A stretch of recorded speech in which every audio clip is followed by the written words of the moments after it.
रोक रोक रोक, पीछे ले पीछे। क्या माल है यार, पीछे पीछे, रोक रोक रोक रोक। नीचे उतरो। फुलझड़ी, हमार मन से कोनो मदद चाहिए का? नहीं, मला कोई मदद नहीं चाहिए। अरे ले लेना मदद। बोलियो ना।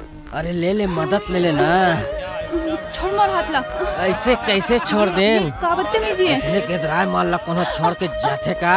का बदतमीजी है। छोड़ मोर हाथ। पकड़ो ना छमिया ला।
चलो मैं अपना छोड़ देता हूँ, संजा हुई है।